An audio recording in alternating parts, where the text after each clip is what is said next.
$1,646 or 4.3 million per year.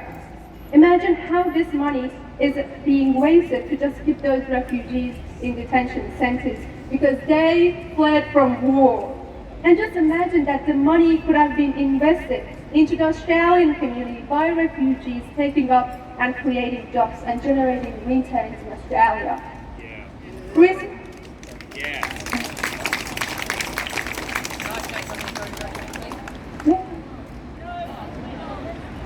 Recently, Scott Morrison made an announcement to cover up his failure. He said that they're going to provide 16,500 visas over 4 years for the refugees of Afghanistan. Well, the Taliban are killing my people right now who need and deserve help. There are human beings' lives that are being used to win votes. In a speech by Mr. Morrison, he said that sorry is not the hardest word to say. The hardest is I forgive you. And I am truly agree with this statement, and my community, the people of Afghanistan, will never forgive this government for their irrational policies. We will not forgive this government because we are in pain, because we witnessed the suicide of young men in detention centers, because we saw our community members deporting themselves since they had temporary visas and they couldn't tolerate anymore to see their families. Because we witnessed fathers who couldn't see their children's childhood and they missed the first walk, the first word their child said, and the first birthday of their children, just because of these policies implementation.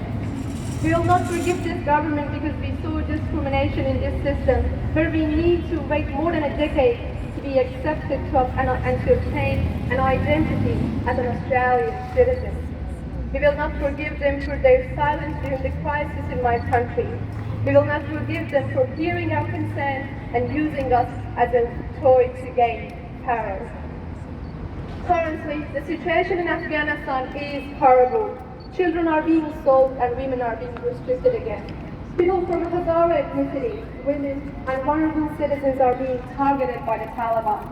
Community members from Afghanistan who are in Australia are concerned about their families back home. People with temporary protection visas do not have the right to sponsor their families back home because they do not have permanent residency. People in detention facilities are being silenced due to the lack of media coverage. We didn't start the war, but we were the ones who paid for it. To the cost of immigrating to a country with no common language and culture, to the cost of sacrificing our lives and broken work because we thought that the work is central than our problem. To the cost of family separation and leaving our memories, childhood, and our motherland, and ending up with only one man and our children. Australia, we can do better and we must take action. We can do more.